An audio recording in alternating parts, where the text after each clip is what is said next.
Progress ko, ma'am. Ma'am, hindi ka lang naman ang buta na shitty, mga.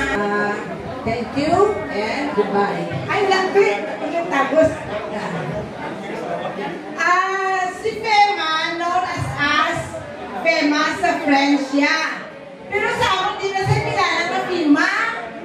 Didi na sila sa amon. Si Didi is a very generous friend. Kapag-isa namon na very, very close din na siya sa family. Very friendly. Ay, nabaya ko, wala pa ko good afternoon. Maayong hapon sa tanan. Sari nga nagkarin sa birthday sa akong pagkaisa.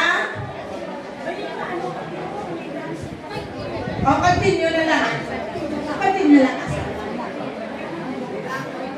Si Didi niya, very friendly niya at malapit niya sa mga relasyon niya sa mga pamilya niya. Hindi niya babae, talok. Tanan niya madumduman niya niya.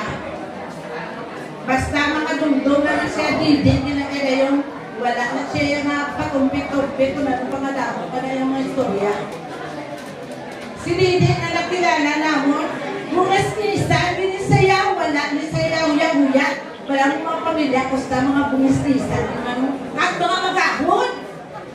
May istorya ko, magahon din na niya.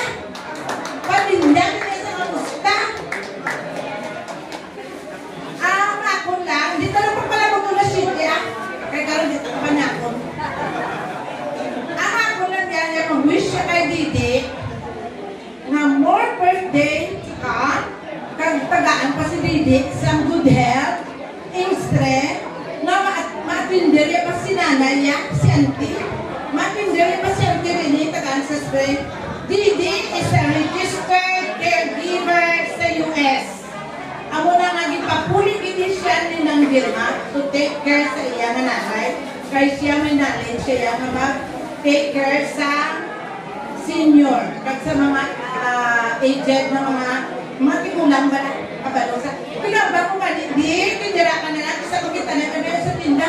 Bayaan mo naman ko si auntie. Ngayon niya, laro na lang, hindi ko yaya ka aliwa. Gwa-aman ko. Hindi ko bisiti Ang wish ko lang niya kay Didi, more birthdays to come.